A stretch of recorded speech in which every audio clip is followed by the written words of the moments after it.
katotohanan, kalayaan at katarungan. Ito ang sigaw ng mga Pilipino, 150 taon na ang nakalilipas. Narito kami ngayon sa bahay ng Phil Bautista kung saan nakapaloob ang ilan sa mahalagang parte ng kasaysayan kasama na ang kadakilaan ng bayaning sigat ng Responsa. Halina't samahan niyo kaming tuklasin ang mga lihim sa kasaysayang hindi na inimbag. Ang mga lihim sa likod ng kabayanihan ni Andres Bonifacio. Tara! Dito sa bahay ng Phil Bautista, nagkahimlay ang mga natitirang kagamitan at alaala ng kadakilaan ng mga katipunero sa panahon kung kailan napiit sila ng mga dayuhang mananakop. Halo-halong litrato at memorabilia ang naglalaman ng iba't ibang kwento ng kagitingan at paghihirap nila na kung saan ay naging malaking parte ng ating kasaysayan. Partikular na rito ang kabayanihan ng pinuno ng KKK na si Andres Bonifacio. Sino nga ba ang bayaning si Andres Bonifacio at gaano natin siya kakilala? Si Andres Bonifacio ay ipinanganak noong Nobyembre 30, 1863 sa isang bahay pawid sa Azcaraga, Tondo, Maynila na ngayon kilala na bilang Recto.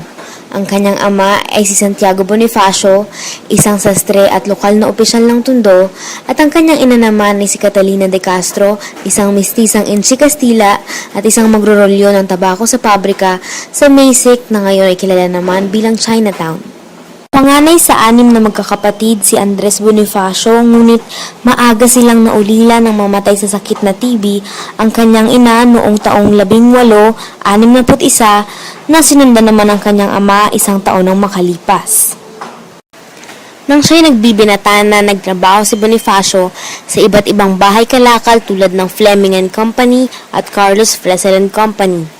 Ang sweldo niyang 12 piso kada buwan ay hindi sapat para itaguyod silang magkakapatid, kaya't nagpatuloy pa rin sila sa paggawa ng pamaypay at baston.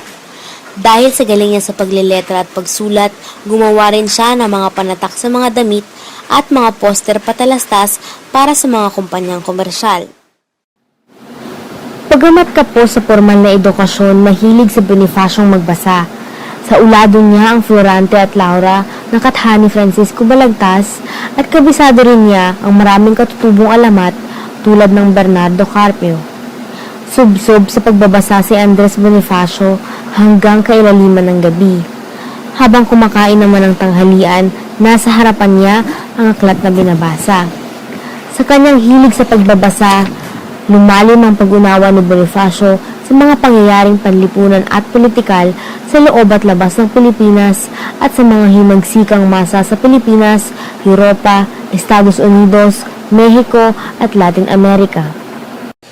Isa sa katangian ni Bonifacio ay ang paggalang sa mga babae.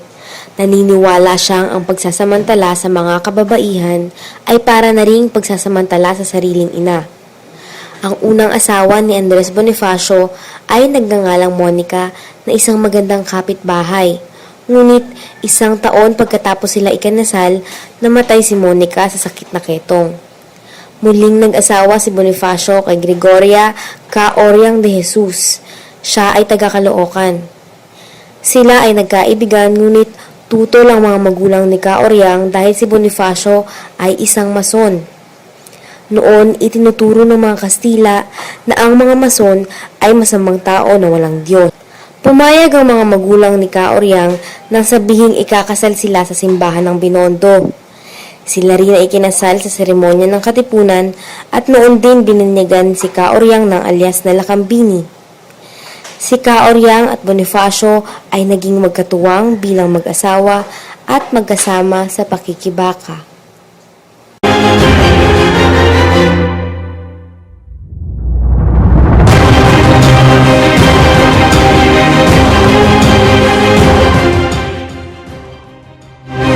Finger and clover, my love affair.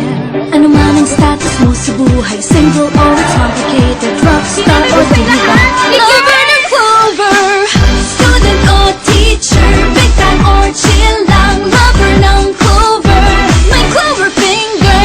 Lahat sisimutin, sarap ay uubusin. Lover ng clover,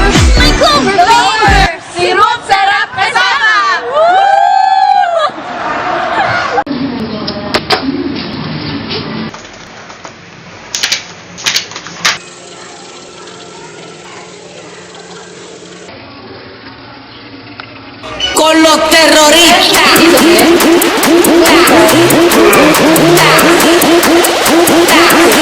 The Harlem Shake.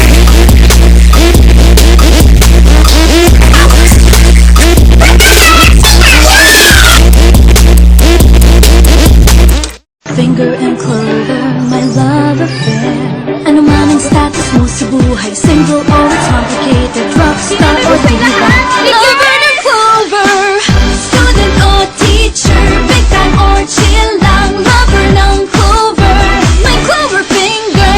Lahat sisimutin, sarap ay uubusin. Lover ng clover, my clover finger. Sirop sarap kasama!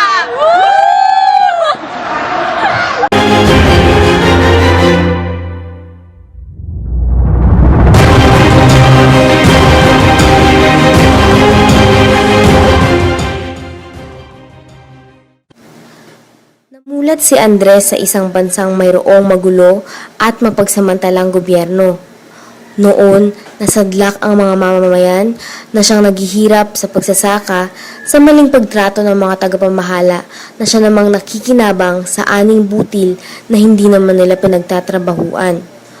Ngunit ilan sa mga prinsipalya at inquilinos ay nakaunawa at naging kritikal sa umiiral na di pantay nakatayuang panlipunan sa pagitan ng mga Kastila at Pilipino na tinuguriang Ilustrado.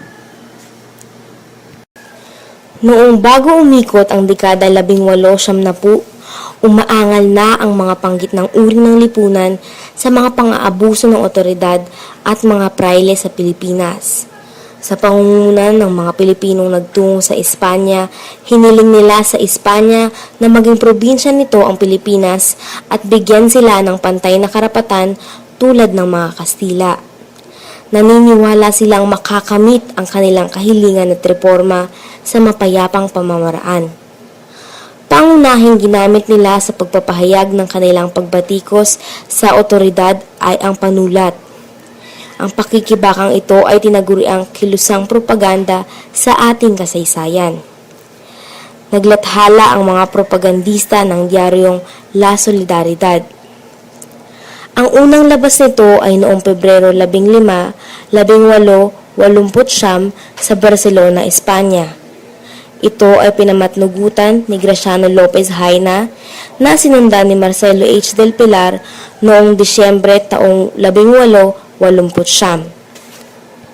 Ikapito ng Hulyo, 1872, 4 na araw matapos itatag ng Liga Pilipina at ang araw kung kailan nadakip ang ating pambansang bayani si Jose Rizal.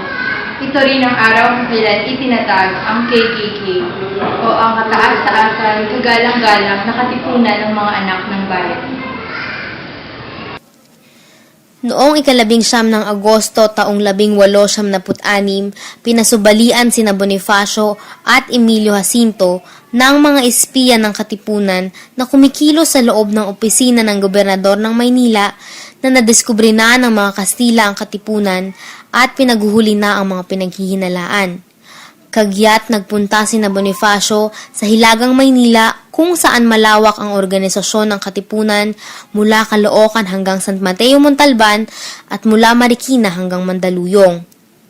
Sa utos ni Bonifacio, pinatalastasan ni Jacinto ang mga pamunuan at kasapi ng mga balangay ng Katipunan sa Maynila at mga probinsya na pumunta sa Pugad-Lawin sa bakuran ni Juan A. Ramos, anak ni Melchora Aquino, sa ika-23 ng Agosto taong 1876 para sa isang pangkalahatang asembleya. Inabisuhan ang mga punong general ng sandatahang puwersa ng Katipunan na sina Miguel Malvar, Mariano Llanera, Manuel Tino, Valentin Diaz, Aurelio Tolentino, Guillermo Masangkay at Vicente Fernandez.